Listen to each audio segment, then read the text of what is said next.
Okay, we're rearranging these equations. We want to make b the subject of the formula, which means for each answer, for each equation, we'd like it to say b equals, or you can have b on the other side, as long as we isolate the letter b and write the equation in terms of b.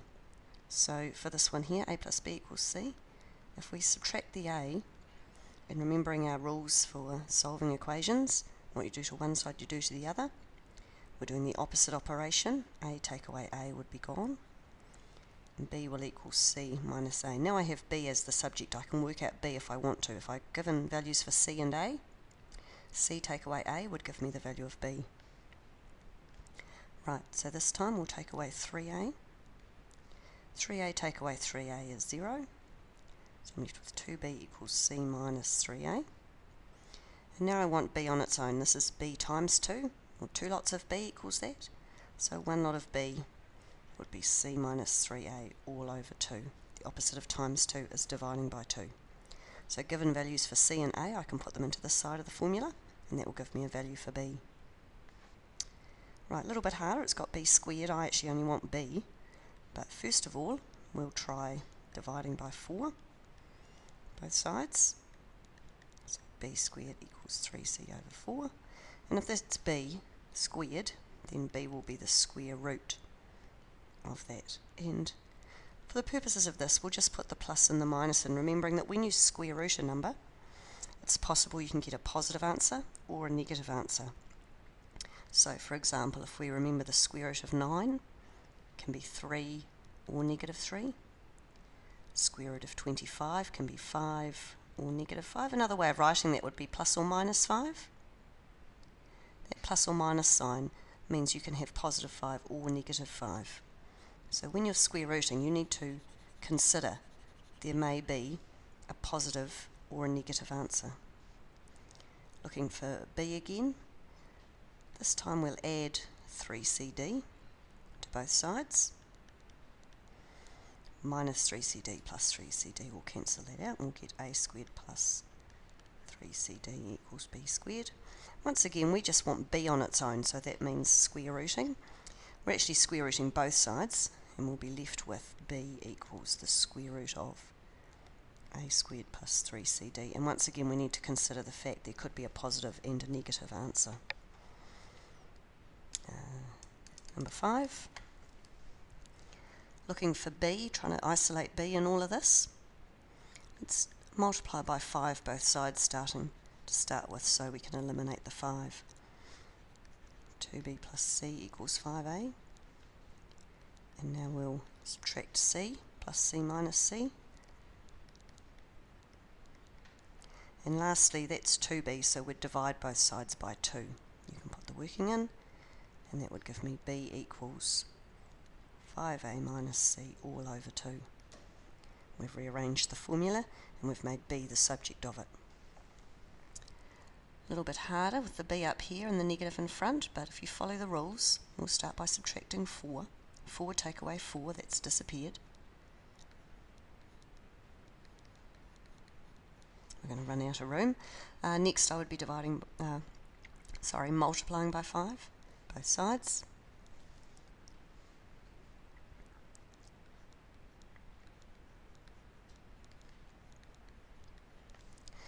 And then to isolate b, we'd divide both sides by negative a.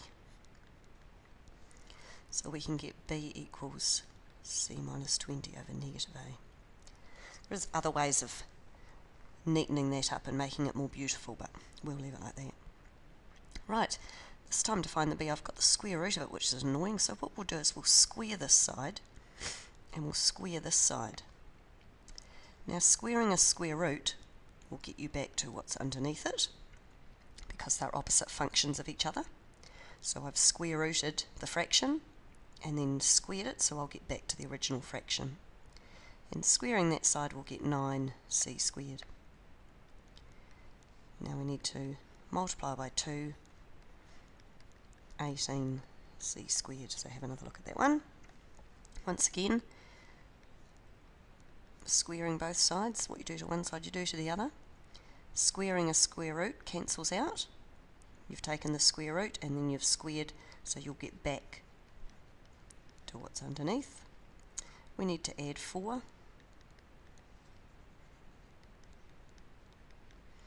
And then we'll divide both sides by a, leaving me with b equals c squared plus 4 over a. Right, number 11. Common formula actually that you might have seen before. So we'll begin by timesing by 3 both sides to cancel out the fraction. 3 times a third is 1 whole, so that's gone. 3v equals 4 pi b cubed. And now dividing both sides, you can divide them both by 4 pi at the same time, which will cancel out those. I'm left with b cubed equals 3v divided by 4 pi. Now if you had to work that out on the calculator, it's really important you understand that that 4 is 4 times pi, and you would need brackets around it. So if we were going to evaluate that formula, it would need to be 3 times v divided by 4 times pi. Right, undoing a cube. It's like we want to square root, but we want to square root with the 3, and we call that the cube root. So we want the root of that, but we want the cube root. So that's asking what number times itself 3 times gives me b. So the opposite of cubing is cube rooting, just like the opposite of squaring is square rooting. That square root sign that we're all used to, square root of 81 is 9, it actually would have a small 2 in the front. It's used so often, so common that we don't actually include the little 2 there, but it is there, and that would be to undo x squared equals 81. We'd write x equals the square root of 81, and so similarly, if we're asked to solve x cubed equals 27, x would be the third root, the cube root of 27. Right, number 12. To be able to do anything with this one useful, what we need to do is combine these two. In other words, do the subtraction. Common denominator. So we're timesing that by a. A times 1 is a. Timesing by c, top and bottom. So we're actually timesing by 1 there. And now once you have one fraction equaling another fraction, you can just find the reciprocal of both. Finding the reciprocal means turning a fraction upside down, so I'll get b over 1 equals ca over a minus c, and you don't actually need the over 1. So if I erase that, I'm left with b equals. Now the same thing with this one. I've got the 1 over b here, so we might put that on the other side first, so it can be similar to number 12. So what we might do is add 1 over b, and I think we're going to run out of some room here, so we'll add 1 over b there, and now we'll subtract 1 over c. So I'm ready to perform the process like number 12. So that time we just subtracted 1 over c from both sides. 1 over b equals, putting it over a common denominator, multiplying by 1 whole, or c over c.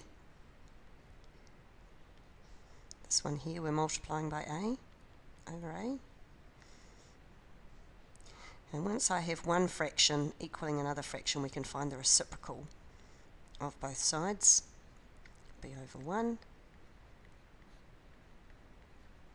And of course we don't need the over 1. If you're interested in that one, just to give you a further demonstration over here, why taking the reciprocal works, I know that 2 over 1 is less than 3 over 1. Now if we take the reciprocal of both fractions, sorry, we need to say equals. Let's try that again. So 2 over 1 equals 4 over 2. Just check you agree with that. If we take the reciprocal of both sides, and I can see that it is in fact still equal. So turning this fraction upside down and this fraction upside down 1/2 does equal 2 over 4. The equals stays. But this only works if you have one fraction equaling another fraction.